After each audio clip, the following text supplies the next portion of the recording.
एक दिन अचानक मेरी पत्नी मुझसे बोली, सुनो, अगर मैं तुम्हें किसी और के साथ डिनर और फिल्म के लिए बाहर जाने को कहूं तो तुम क्या कहोगे? मैंने कहा, मैं समझूंगा कि अब तुम मुझसे प्यार नहीं करती।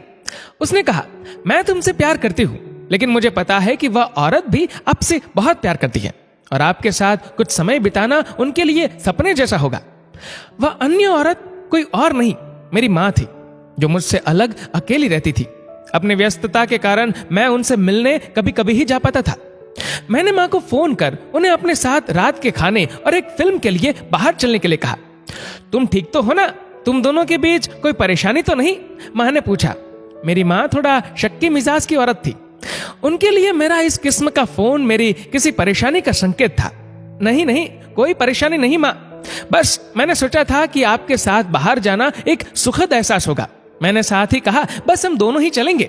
उन्होंने इस बारे में एक पल के लिए सोचा और फिर कहा, ठीक है। शुक्रवार की शाम को जब मैं उनके घर पहुंचा तो मैंने देखा वह भी दरवाजे पर इंतजार कर रही थी। वो एक सुंदर पोशाक पहने हुई थी और उनका चेहरा एक अलग सी खुशी से चमक रहा था। कार में माँ ने कहा, मैंने अपनी सहेलियों को बताया कि मैं अपने बेटे के साथ बाहर खाना खाने के लिए जा रही हूँ। वे काफी प्रभावित थी। हम लोग माँ की पसंद वाले एक रेस्टोरेंट पहुंचे, जो बहुत शानदार तो नहीं मगर अच्छा और आरामदायक था। हम बैठ गए और मैं मेनू देखने लगा। मेनू पढ़ते हुए मैंने आंख उठाकर देखा तो पाया कि माँ मुझे ही देख रही थी और एक उदास सी मुस्कान उनके होठों पर थी। जब तुम छोटे थे तो ये मेनू मैं तुम्हारे लिए पढ़ती थी। उन्होंने कहा, माँ इस समय मैं इसे आपके लिए पढ़ना चाहता हूँ। मैंने जवाब दिया। खाने के दौरान हम में एक दूसरे के जीवन में घटी हाल ही की घटनाओं पर चर्चा होने लगी। हम बातों में इतना खो गए कि पिक्चर का समय कब निकल गया हमें पता ही नहीं चला।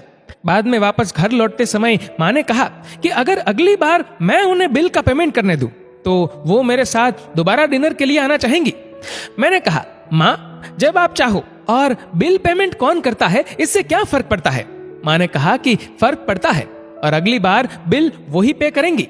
घर पहुंचने पर पत्नी ने पूछा, कैसा रहा सब? बहुत बढ़िया, जैसा सोचा था उससे कहीं ज्यादा बढ़िया, मैंने जवाब दिया। इस घटना के कुछ दिनों बाद मेरी माँ का दिल का दौरा पड़ने से निधन हो गया। ये इतना अचानक हुआ कि मैं उनके लिए कुछ नहीं कर पाया। माँ की मौत के कुछ समय बाद मुझे एक लिफाफा मिला जिसमें उसी रेस्टोरेंट की एडवांस पेमेंट की रसीद के साथ माँ का एक खत था, जिसमें माँ ने लिखा था, मेरे बेटे, मुझे पता नहीं कि मैं तुम्हारे साथ दोबारा डिनर पर जा पाऊंगी या नहीं, इसलिए मैंने 2 लोगों के खाने के अनुमानित बिल का एडवांस पेमेंट कर दिया है। अगर मैं नहीं जा पाऊं तो तुम अपनी पत्नी के साथ भोजन करने जरूर जाना। उस रात तुमने कहा था ना कि क्या फर्क पड़ता है, मुझ जैसी अकेली रहने वाली बूढ़ी औरत को फर्क पड़ता है। तुम नहीं जानते, उस रात तुम्हारे साथ बीता हर पल मेरे जीवन के सबसे बेहतरीन समय में से एक था। भगवान तुम्हें सदा खुश रखे। लव यू मेरे बेटे, तुम्हारी माँ। उस पल मुझे अपनों को समय देने और उनके प्यार को महसूस करने का महत्व मालूम हुआ। जीवन में कुछ भी आपके अपने परिवार से ज्यादा महत्वपूर्ण नहीं है। ना व्हाट्सएप, ना फेसबुक, ना मोबाइल, ना लैपटॉप और ना ही टीवी। अपने परिजनों को उनके हिस्से का समय दीजिए, क्योंकि आपका साथ ही उनके जीवन में खुशियों का आधार है।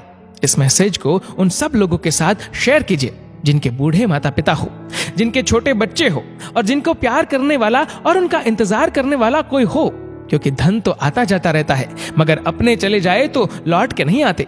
दोस्तों, इस वीडियो को लेकर आपकी क्या राय है नीचे कमेंट करके जरूर बताएगा। और अगर आपको वीडियो अच्छा लगा हो तो इस वीडियो को लाइक करेगा, शेयर करेगा ज्यादा से ज्यादा लोगों तक, और ऐसी ही और भी इंस्पिरेशनल वीडियोस के लिए सब्सक्राइब करें हमारे यूट्यूब चैनल को और फेसबुक पर फॉलो करें हमारे पेज को। धन्यवाद।